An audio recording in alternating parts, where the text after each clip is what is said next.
local people, important issues. CBS 10 WILM's weekly focus on the Lower Cape Fear region. This is Byline Wilmington with your host, Don Ansell. Today we wrap up the 2010 election cycle with some local perspectives from two sides of the political spectrum. Curtis Wright is a conservative talk radio host who can be heard weekday mornings on AM 980 The Wave, and Gary Shipman is former chair as well as one of the leaders of the New Hanover County Democratic Party. He's a local attorney, and his law firm was just included in this year's U.S. News and World Report's Best Law Firms list. Curtis is to my right. Gary is to my left. That's coincidental. Thank you both for being here.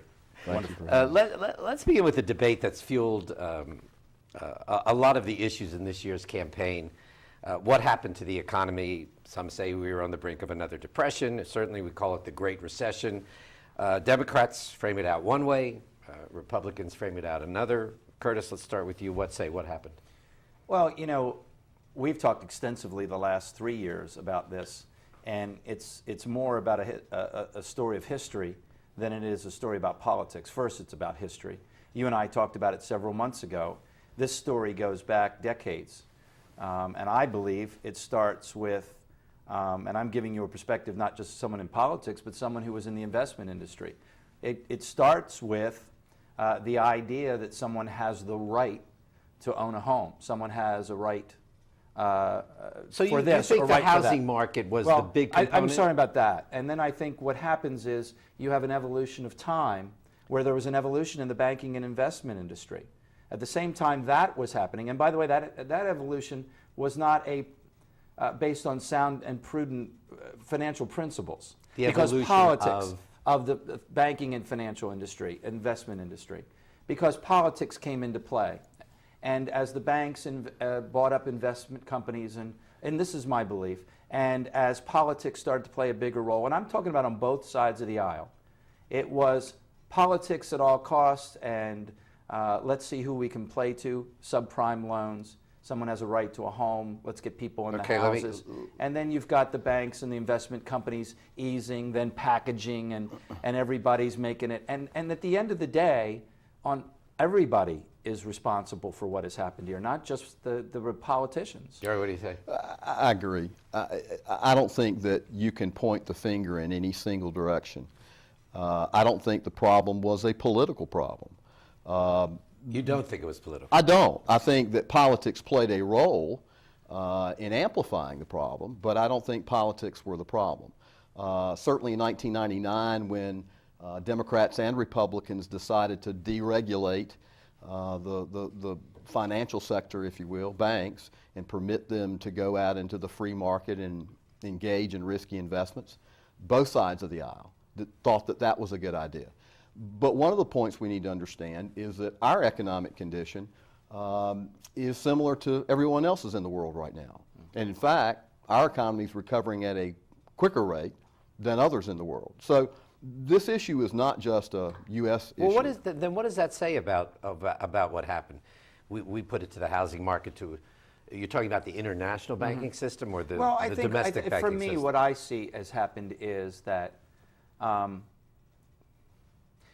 you know, we went down this path, and this path, again, everybody was involved in going down this path, where we wanted to, I don't know how else to say it, but help people, okay?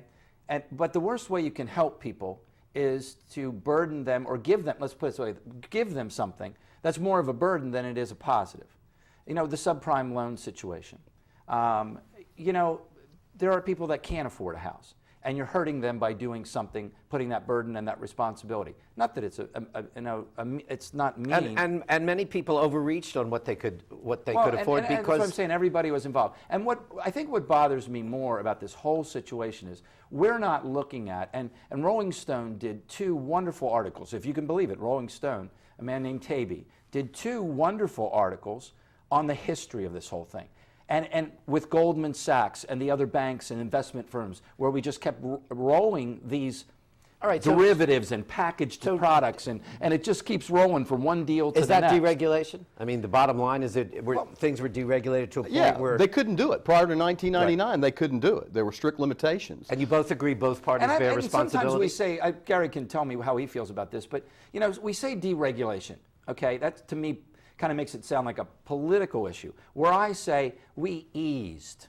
We gave room. We sort of said, okay, we created gray areas. I'm not quite sure if the rules weren't there and they were followed strictly that we'd be in this mess. But there was a lot of give and take. And we all know, look, the bottom line is in the financial world, investments and in banking, you need to stick to those rules. You have to stick to prudent, sound financial principles. Because if you don't, you're causing more harm than you think you're doing good. That's in my mind. Let's talk about the big debate about the spending packages that were used to deal with the economic crisis. Again, some really different positions from the right and from the left and from the middle, I guess, and all points in between. What's your take on, first of all, bailing out the banks? That was done during the Bush administration. Well, you're talking to a guy that for 15 years of my life struggled to keep a small business alive, then 2 small businesses alive, and then had to take my businesses and give them to my employees while I went out and did a 3rd business to try to save everything.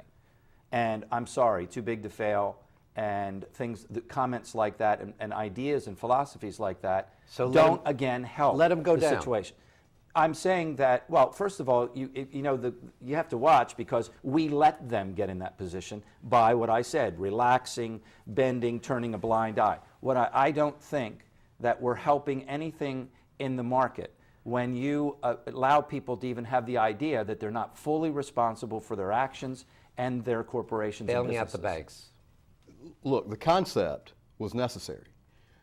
We could not let the financial markets in this country collapse. The devil, though, was in the detail in terms of what wasn't there. If the bailout had included a mandate that if we give you money, you must loan it back to small business so that you keep the economy thriving, I don't think we'd be having this debate. The problem is those details weren't there. The money was given away. There were little restrictions associated with the money, except at some point in time you have to pay it back. And they used it. They paid out bonuses with it. They didn't loan it. They still are not loaning it. So that's my biggest... What confounds me, you're a man of words and law and the written word.